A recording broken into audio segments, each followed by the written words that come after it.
Hey everyone, it's Joe Waxman again. And in this video, I want to talk about the upcoming transit of Pluto in Aquarius. Now, this is a very big generational transit.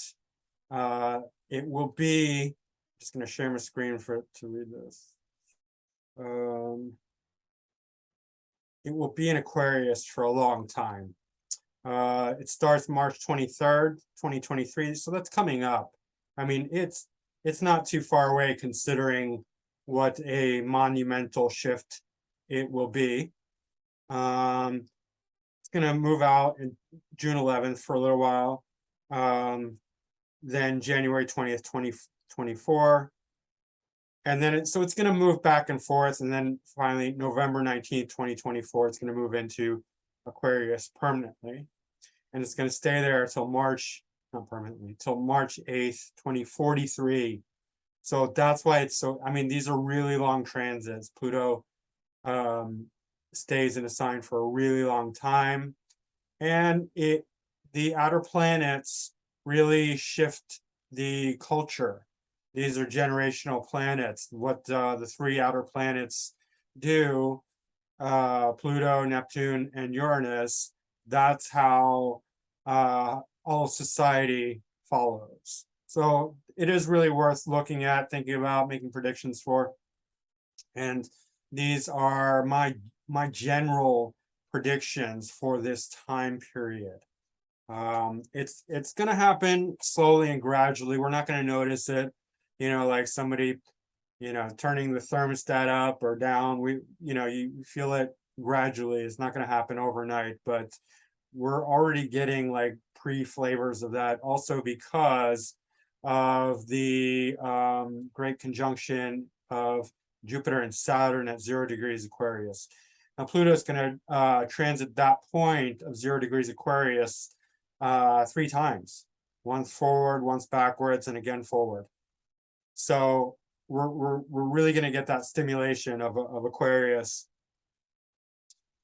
And what is Pluto? So Pluto, it's the most outer planet, and Pluto rules Scorpio, it's the co-ruler of Scorpio. And what it represents is power and control and psychology. It is like I've talked about this a lot of times, but I mean, just going over it again, like depth and transformation, all the scorpionic things, sex, destruction, death and rebirth, creation, evolution, sexuality, spiritual growth, crisis. I'm reading from my notes because I wrote a bunch of notes. It's very dark and heavy. It rules Hades mythologically, so that's that association with all the dark things. Things like shared resources, because it's very intimate. And with shared resources, it's either willingly shared or sometimes unwillingly shared. So like criminality can come out of Pluto, Plutonic influence, meaning like taking from others, because that's shared resource. It's just a forced shared resource. And Pluto deals with power over others. And therefore, like, so criminality, but also the opposite side of that, which is the other kind of shared resource, which is giving to others. So philanthropy, charity. So both sides can be very Plutonic. There's a lot of pain and hurt and trauma associated with Pluto, abuse, sexual abuse, all kinds of abuse, just being trapped in general, like, people in jail because, somebody's like dominating you, or the system's dominating you and controlling you, and like, or being trapped in a relationship. Intimate relationships are very Plutonic. Not so much marriage, but more like the real, like, after marriage, right, where you're really in deep with somebody. Occult, all occult things. Astrology is very Plutonic. All the hidden things, underground things, buried treasure, oil, gemstones, digging underground, tap roots, roots in general. So yeah, all of those things. Did I mention, like, I think I mentioned psychology. It is a very intellectual planet, but like in a deep, very deep, I like to think of it as the mastermind, Pluto, the strategic mastermind, trying to control everything, the puppet master. It's got his fingers in everything, and everyone is just trying to control the whole show. That's Pluto. And so what is Aquarius? Aquarius is the 11th sign, and sometimes people think that the numbers are not related to signs, and that's completely false. The numbers are very related to the signs, and you can understand a lot by the numbers. So what does the number 11 signify? Well, it's a prime number, and it's the highest prime number out of all 12 signs. It doesn't break down. Notice how the water signs break down 12, 8, and 4 because they're even. They're not the only even numbers, but they're based in 2. And then 11, 7, 5, and 3. And then I guess 2 is also considered a prime number.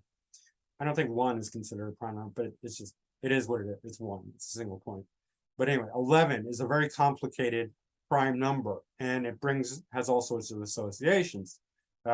Complexity and genius and invention and originality and uniqueness can all be associated with number 11. 1 and 1. It's just it's a very powerful prime dynamic number. Aquarius is fixed air. What else can we gather from that? Fog and clouds. The symbol of Aquarius is the water bearer, right? He's got water, he's pouring it out. Pisces is the following sign, so he's pouring the water for Pisces. And what happens when you have fixed air? Well, clouds. Rain comes after, the air stagnates. Thunderstorms, lightning. Uranus is the co-ruler of Aquarius. What's the symbol of Aquarius? The 2 electric jagged lines, horizontal, but that's like, you could draw association with like energy, vibrations, clouds, lightning, thunder, things of that nature. So there's stagnation and sparks of electricity, right? Huge voltage of electricity, huge voltage of inspiration and ideas and awakening and enlightenment. All these things are very Aquarian. Society is an Aquarian ideal. Whether we're talking about utopia or dystopia, both are Aquarian. Remember, all the signs, they have different polarities, the lower and the higher. Utopian is a very high potential for Aquarius. Dystopia is a very low potential for Aquarius, but they're both potentials. And that's all we can really talk about right at this moment. The awakened masses are very prominent in Aquarius. That's one of the associations. Versus, even though people like to over idealize Pisces and be like, Pisces is, all this and that, sometimes you get this wishy-washy, not very defined, not very, overly egocentric kind of definition of Pisces, probably by Pisces, that they're the final sign and the most mature and all that. But Pisces deals with awakeness and asleepness, but most of it is about asleepness, like delusion, fantasy, right? So that's asleep, the asleep masses. So we're moving backwards, right, from the age of Pisces into the age of Aquarius, right? So in the age of Pisces, most of society is asleep. Very few are awake. Very, very few. That's the polarity in Pisces, where you have a few at the top who are very awake, and that, by the way, that is the eye in the pyramid. But the general masses are deeply asleep in Pisces. That shifts in Aquarius to the masses are awake, and we have this thing called the Great Awakening that's happening because of the Aquarian influence that we've already starting to experience with the great conjunction of Jupiter and Pluto at 0 degrees Aquarius. That's very powerful. Not just Aquarius, 0 degrees. That's very, very important because the 0 represents unlimited potential. In the beginner's mind, Zen, beginner's mind, there's no limitations in the beginner's mind. So 0 degrees at any sign has limitless potential. So it's very, very potent, powerful point. And that's spawning the Great Awakening. So this is a very Aquarian ideal, the awakened masses. Uniqueness in groups. So it's not just uniqueness or individuality in Aquarius, it's uniqueness among groups, because it deals with both. Because the Aquarius has two rulers, Saturn and Uranus. Saturn means the groups, it's the masses. Aquarius is the individual. You know, Uranus alone, Uranus is the individual. Uranus alone does not represent the masses. Uranus represents complete independence and individuality. But when you put these two together, that's what's unique about Aquarius, is Uranus and Saturn together. So uniqueness among the masses, uniqueness, Uranus, masses, Saturn. And so that's why it's the awakening of the masses. And that's why we're talking about, you know, dystopia and utopia. It's that unique dynamic combination that we find in Aquarius of Saturn and Uranus. Uranus alone cannot rule a sign because the outer planets are not physical. Uranus, Pluto, and Neptune. They need the more interior planets to ground them, because these are the more physical planets. The influence is more physical, material. The outer planets are much more spiritual in nature. So that's why we have Saturn and Uranus ruling Aquarius. Science and technology are very prominent in Aquarius. Transhumanism, believe it or not, the transhumanist trend, it's a very Aquarian ideal. I know it's not a very high one, but it is an Aquarian ideal. It's more on the low end, or it's very much on the low end, because Aquarius is all about the mind separated from the body. So Aquarius, you know, on a very low level, low vibrational Aquarian energy would just be all mind. You know, forget about the body, it would just be all mind. And that's really what transhumanism is about. It's about, you know, computers and technology and devoid of humanity. It wants to merge the human being with computers and technology and scrap the human part, the heart, the love, the what it means to be human, the essence of humanity. Computers and internet, cryptocurrency. I know a lot of people don't like cryptocurrency, but if you understand it, it's a very evolved paradigm and idea, and it's here to stay, and it's not bad. You just need to learn more about it to understand it.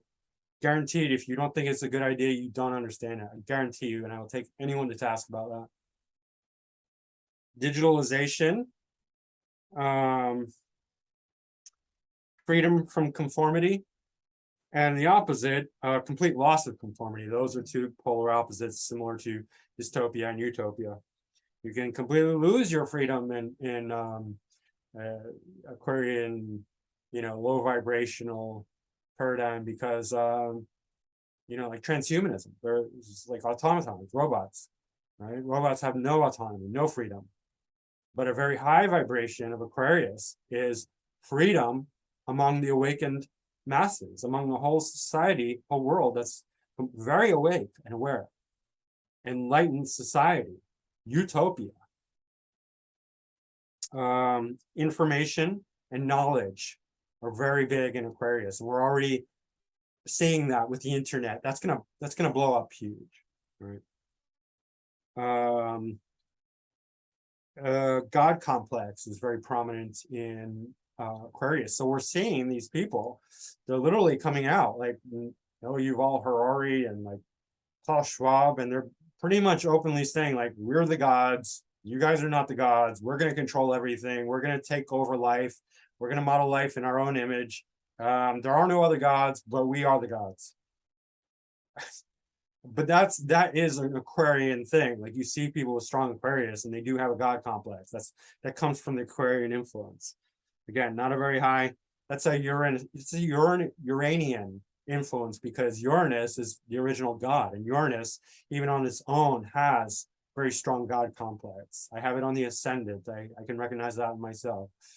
Luckily, I have other things going on, but anyway, enough about me. Technocracy. I don't know if you've been hearing anything about that. I have. technocracy. They want to implement technocracy, which is, I don't know that I don't have the definition right offhand or in mind, but it is similar to what it sounds. A society that is run by technology and sort of set up like a corporation, and they use algorithms and AI and stuff like that. And we are seeing something similar to that already being implemented with the technocrats, the digerati, the all the social media and internet big corporations being completely tyrannical. And just to say a few words on a tangent, I hear people saying, well, they're private groups, they're a private company, they can do whatever they want. Well, can a restaurant discriminate against people based on race or gender or sexual orientation or anything? No. We have laws, rightly so, that will not allow anyone to operate in public and discriminate. And so that's the clincher. When you're a public company, like Twitter, like Facebook, like YouTube, like whatever, you should not, they are allowed, but you should not be allowed to discriminate based on various ideas, political ideas, social ideas. Oh, only these ideas are acceptable. That's tantamount, that parallels all other kinds of discrimination, which we find vile. So it's complete hypocrisy and double standard there. So that's not right at all. That's tyranny. That's bigotry. Again,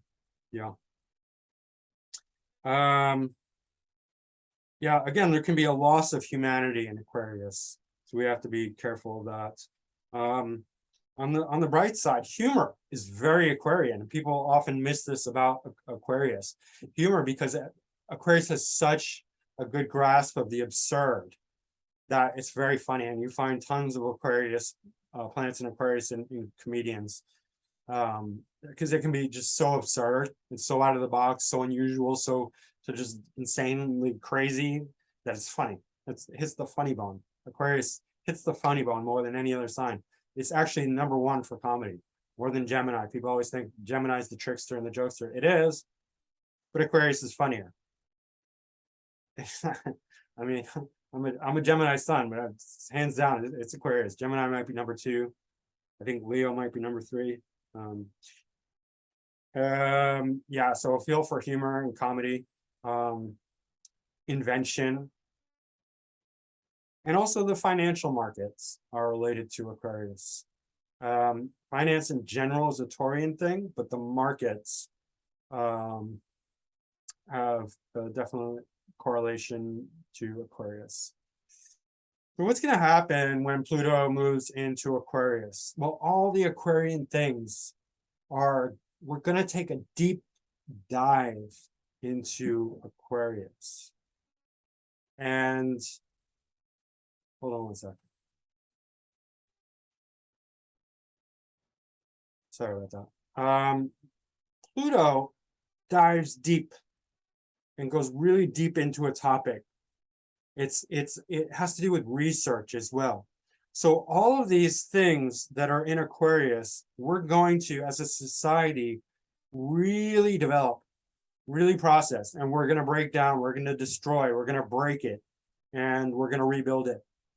We're going to go deep into every single topic because it takes all of us. Pluto is a worldwide phenomenon. I mean, it's all worldwide, of course, but it's many decades, and it's going to influence the whole world to really process all these Aquarian themes. So, this isn't a kind of prediction that's like anything specific. I'm not going to be like, well, this is going to happen and that's going to happen on this date. But we're going to, so everything that I talked about, we're going to have utopia versus dystopia in society. we're going to have transhumanism versus freedom, awakeness versus the robots who are just automatons, you know. Who's going to win? I think we're going to have the utopia, the awakened masses in utopia. That's what I think is going to be the real outcome. And because if not, we are really, really in trouble, right? As a human species. But the other side is going to have to be explored. We are going to have some version of transhumanism where some people are going to go down that path. They're going to, lose a lot of their humanity, maybe even all of it. Some people, they're going to have like computer implants put in their brain, in their wrist, everywhere. They're going to be like the Borg. The Borg is sort of like a Aquarius gone bad, that sort of thing. Science and technology will really take many leaps forward. Many inventions will come out of Pluto and Aquarius. Yeah, it's excellent. And what is similar to what you can relate it to sort of is Uranus in Scorpio, because now we have the backwards, because Uranus is the co-ruler of Aquarius and Pluto is the co-ruler of Scorpio. So you had Uranus in Pluto's home in Scorpio. Now you're going to have Pluto in Uranus's home in Aquarius. So that's unique. So you can think back to 75, 76 to early 80s. I can't remember. If you're alive then you have your own memories. If not, you can look at the cultural shifts that happen then, which I like to refer to often, which is like the punk rock movement. I don't think we're going to have punk rock as far as music, but I do think we're going to have something similar, a revival, but maybe a little more like technologically, so like technopunk or something, because music is very sensitive to these cultural shifts. Music always changes when the planets change sign or when they gain, when they conjunct or form an aspect. Music is music and the arts both, and the youth, they pick up on it very quickly. So if you want to see the influence of what the planets are doing, you look to music, arts, and the youth and see what they're doing, and you'll see a reflection of the planets. So yeah, like something like techno-punk. If I was young and wanted to be I wasn't in a band when I was young, but if I was young and wanted to be in a band and I knew this, I would form a techno-punk band to get on the cutting edge of the new trend that's gonna come here. Be ahead of the curve. Something like that. Technological music, very edgy. Pluto is very heavy and deep. When Pluto was in Scorpius, heavy metal was king. Scorpio. Sometimes I say wrong things. I just speak really fast. So I noticed that in my videos when I watch them back. I'm like, oh, I said something stupid there that did not make sense or wasn't right. Anyway. When Pluto was in Scorpio, heavy metal was king. Then came grunge when Pluto was still in Scorpio, but Neptune and Uranus were conjunct in and North Node in Capricorn. So the musical trends will definitely be very weird, different, technologically oriented, Aquarian, very intellectual, brilliant, inventive, absurd, maybe completely devoid of anything organic, just all like computer programmed or like electric instruments, and like maybe like edgy and heavy, like Plutonic as well, so like that kind of heaviness and rebellious as well. Aquarius can be very rebellious. So that sort of thing will come into being. What else? Pluto and Aquarius is not going to exist all on its own. So I want to share my screen and go into look at hold on. There we go. All right. So this is the transits. I have it set for August 12th, 2025, because this is a unique time. You know, obviously Pluto is going to move into Aquarius before then, but when we get to 2025 in the middle of August, August 12th to be exact, and around that time, I just picked this date because it's unusual, but you can see Pluto's at 2 degrees Aquarius, Neptune is at 1 degrees Aries, and Uranus is at 1 degrees Gemini. So Pluto will be trine its co-ruler Uranus. So that's really unique. And Neptune will be sextile both Uranus and Pluto by 1 degree. This is a really powerful formation, because society follows the outer planets. And when the outer planets have a unique formation, society follows. So like in the 60s, we had Pluto and Uranus conjunct in Virgo, right in 65. And that was the hippie movement.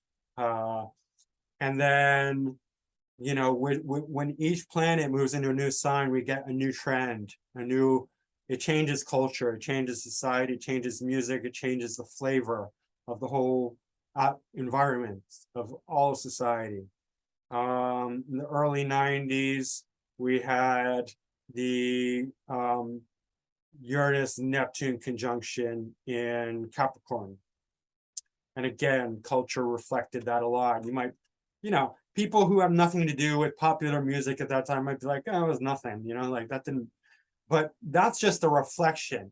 The real influence is in much deeper society. And like, I haven't done enough research to tell you exactly what shifted and how, and except that it was represented in music very strongly, and the youth, the culture of that time, because I was young, I was 15, so I felt it.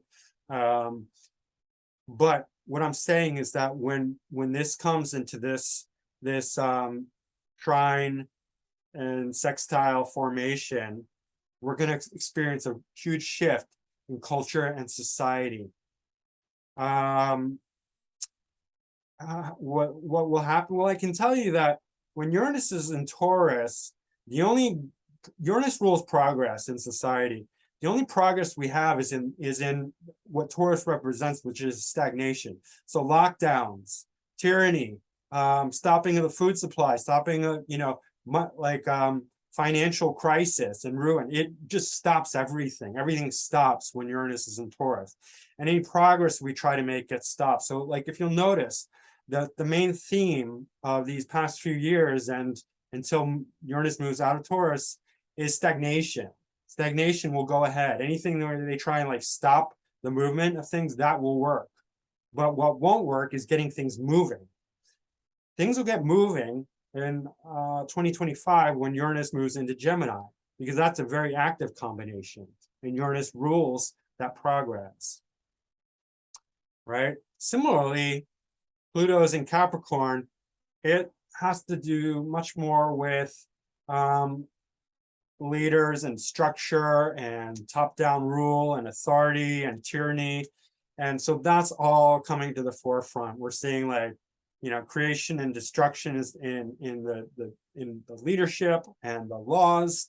You know, big laws can be changed, you know, like look at the Supreme Court rulings. I don't want to go into that, but you can figure that out for yourself. Leaders all over the place are stepping down and coming up, because Pluto is about destruction and creation.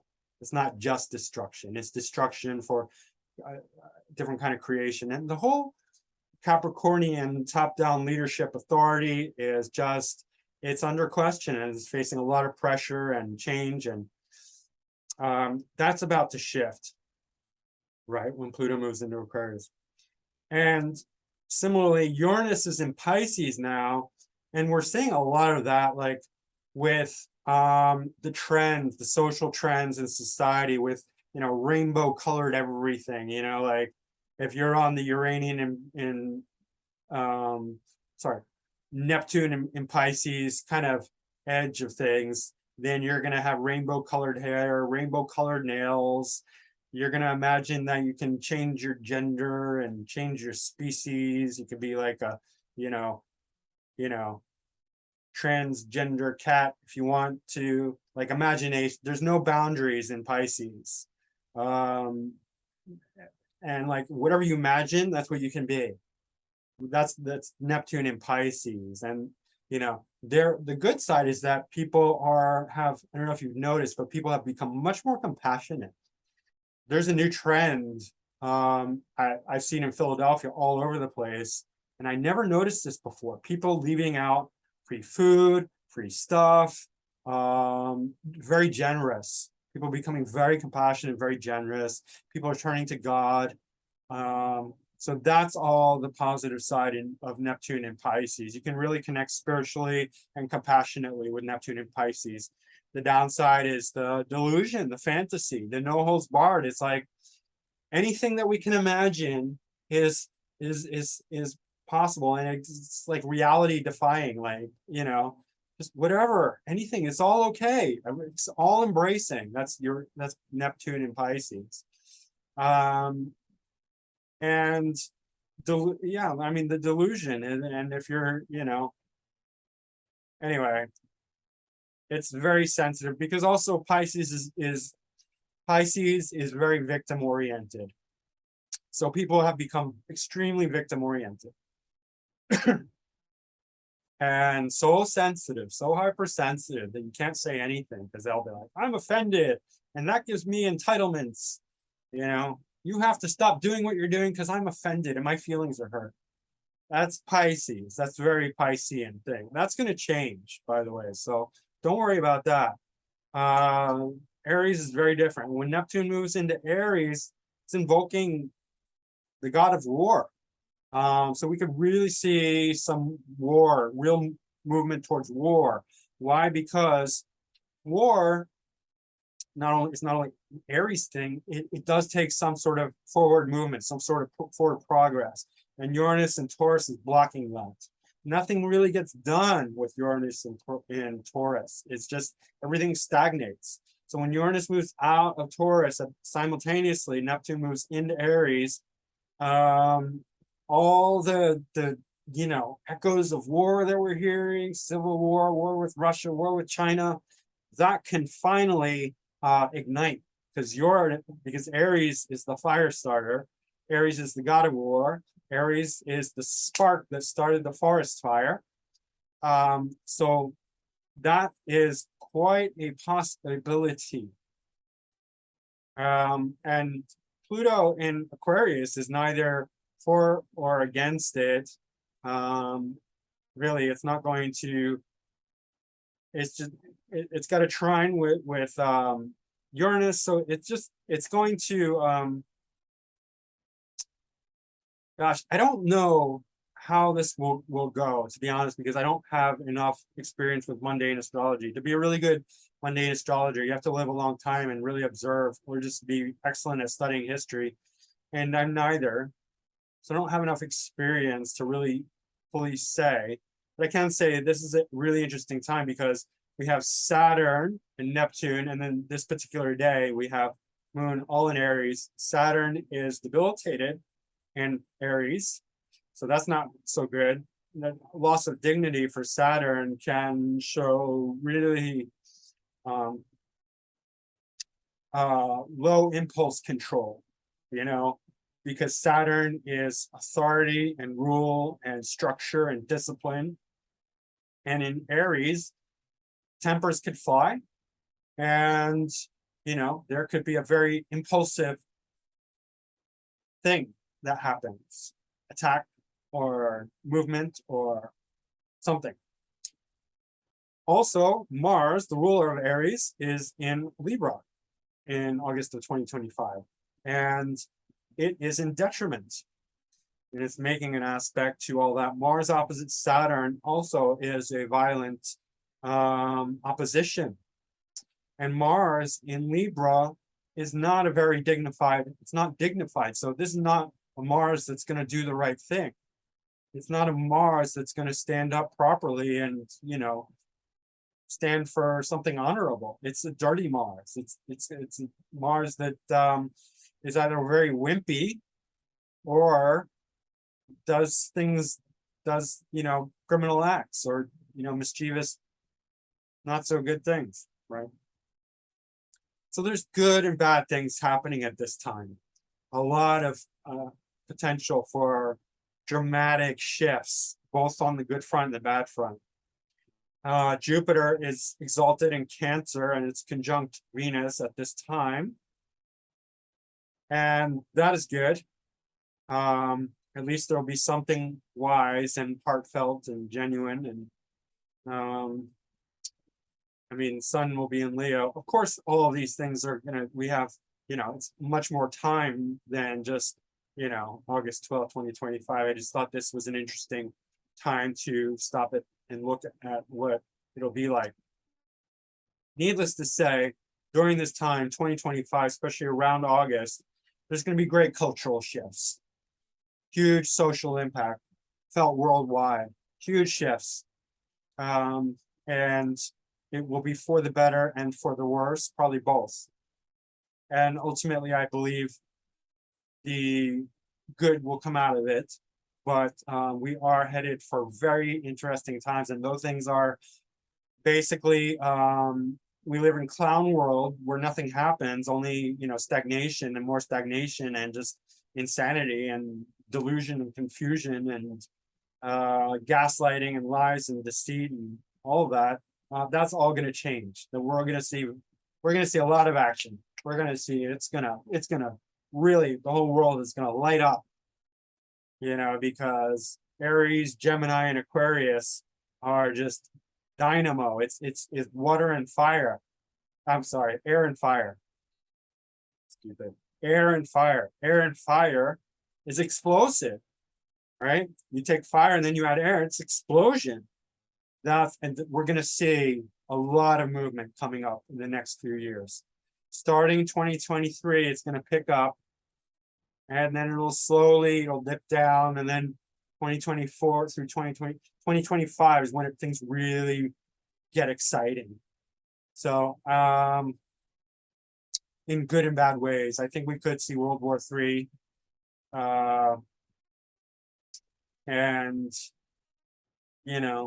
I also think we're going to see a mass awakening, an awakening of society worldwide like we've never, ever seen before.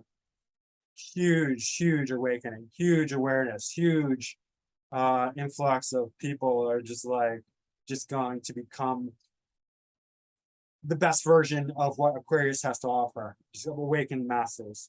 From asleep masses in Pisces, which we're still suffering from because Neptune is in Pisces, to a huge awakening, because when Neptune moves out of Pisces, the Piscean influence is going to dramatically decrease, and the Aquarian influence is going to take over.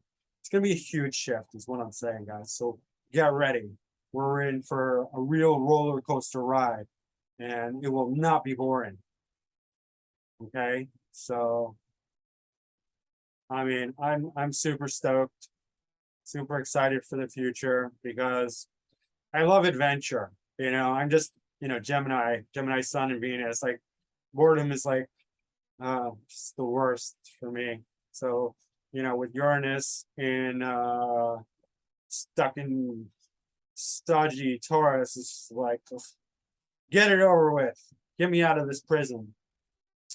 All right, guys. I hope you found this interesting. It's just incredibly fascinating to me. And hit like, subscribe if you haven't subscribed already. Share it. Get your friends to subscribe as well. I'd like to grow my channel, and book a reading with me. I do really good readings. Like, people really like my readings because I'm very generous with. I give a lot of information, and I really try and help people. And so I give good readings. So, you can go to my website, macroastrology.com, or email me directly at macrogoldmachine@yahoo.com. And I will see you soon. And, leave a comment, about whatever. Just say something. That'll be, that helps too. So anyway, thanks, guys. I'll see you soon.